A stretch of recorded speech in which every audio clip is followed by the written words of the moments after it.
कार्तिकी एकादशीची दरवर्षी जत्रा भरते। दरवर्षी लोक या जत्रेमध्ये सहभागी होतात आणि आनंद लुटतात। या जत्रेमध्ये आलेल्या नागरिकांच्या आम्ही प्रतिक्रिया जाणून घेतल्या।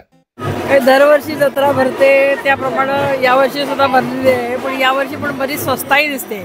याच्या कम्पॅरेटिव्ह आपण जर कम्पॅरिझन करायला गेलं तर बऱ्यापैकी स्वस्त आहे सगळं।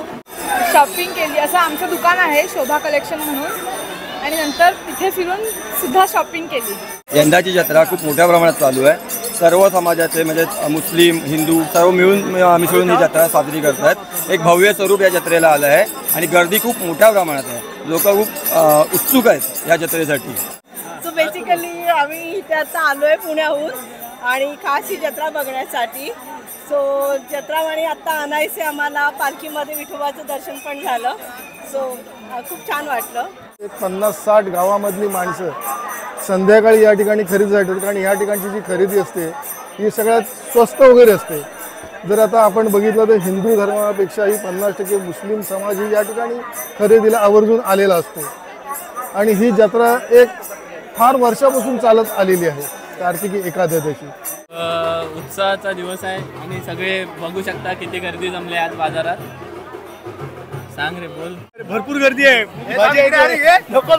माझं नाव खुशी, मी रत्नागिरीत पहिल्यांदाच या जत्रेला व्हिजिट दिले। खूप छान इथे पालखी आहे आणि वस्तू पण अतिशय स्वस्त आणि मस्त आहेत। म्हणजे खूप सारी खरेदी केली आणि भरपूर एन्जॉय केलं। नमस्कार, मी रुपेश रमेश आडिरेकर, राहणार मुंबईला। खास या जत्रेसाठी मी 2-3 दिवस सुट्टी काढून खास येतो।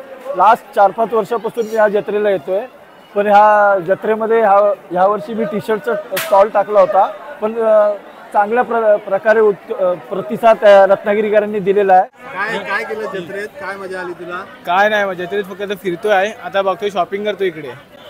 आता शॉपिंग पुढे जाणार, बघणार काय भेटतंय काय चांगलं। आता चाललोय।